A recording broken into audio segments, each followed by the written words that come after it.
Section 6.1, numbers 9 and 10. Here we have an expression, and it has two terms. We're going to want to factor out the greatest common factor of the two terms.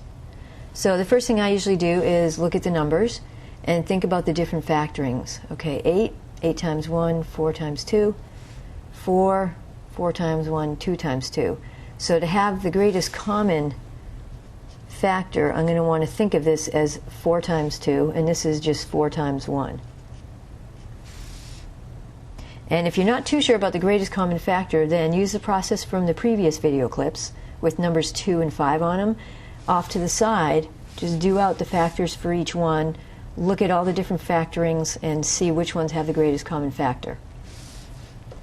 Alright, so for the numbers, we're going to take out a 4, and we're going to leave the 2 and 1 there. Now do the variables. What can we pull out? This one has 2 y's, this one has 1 y. So the most we could pull out is 1, because that's all that the second term here has. So we're going to pull out 1 y. So what we do is we put the GCF on the outside, and we're going to put the leftovers in parentheses. So factoring is sort of the opposite process of clearing parentheses. You're putting parentheses back in. Now this could be a useful skill later for solving higher order equations. Unlike the linear equations we dealt with in the last course, we're going to have to solve some equations where you do have to put parentheses back in. Alright, so we pulled out the GCF of 4y. If I pulled out the 4 here, I'm left with a 2. If I pulled out one of the y's, I'm left with 1. And then bring the plus sign down, so you always just carry down the sign unless you pull out a negative or something. 4 we took out, we're left with 1. Y we took out, so there's no variable left at all.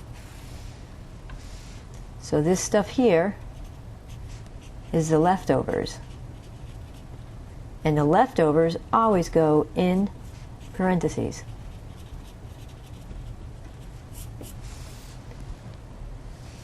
And that gives us our final answer. The answer is 4y times 2y plus 1. That would be a completely factored expression. One way to check that you did it right is multiply it back out. Get rid of the parentheses and see, do you get the original back again? The 8y squared plus 4y. Well, if we do 4y times 2y, we get 8y squared, plus 4y times 1 is 4y. So yes, we get 8y squared plus 4y back. And that means that we did it correctly. Okay, so that's one example of factoring. Let's do out one more. Number 10.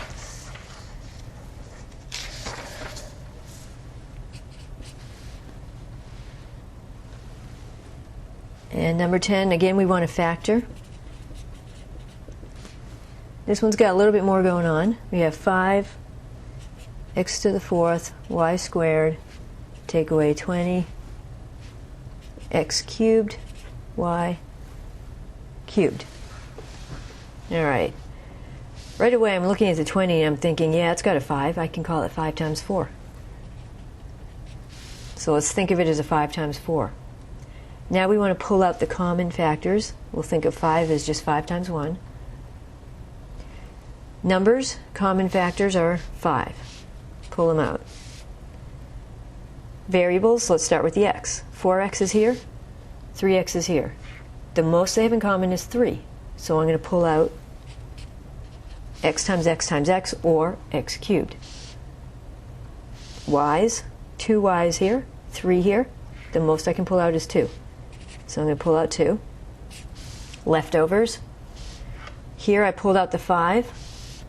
I'm left with a 1. I pulled out 3 of the x's, so I'm left with 1 more x. That gave me x to the 4th.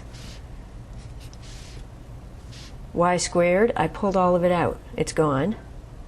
Carry down the minus sign. For the 20, I pulled out the 5 already, so I'm left with a 4. X cubed, we pulled out the entire x cubed. It's gone. For the y's, we pulled out y squared, but we started with y cubed. That means we have 1 left. And let's rewrite that so we don't have a 1 in front of the x here. So our final answer would be GCF 5x cubed y squared times the leftovers x take away 4y. All right, and multiplying it back out to check, we'll see if we get the original back again. The other thing to check is that on the inside where the leftovers are, you don't still have a greatest common factor in there. If you do, it's okay. Doesn't mean you're doing it wrong. It just means you got to keep going. Keep pulling out the greatest common factors, or the common factors, until you are completely done and there are no more to pull out. So multiplying this back out to check, we get 5x cubed y squared times x gives us 5x to the fourth, because we add the exponents. Y squared, yep, that checks out with the first term. Then take away, that works. 5 times 4 is 20. X cubed y squared times y is y cubed. So it checks out, we get the right answer. All right, so there's a couple examples of factoring out greatest common factors from an expression.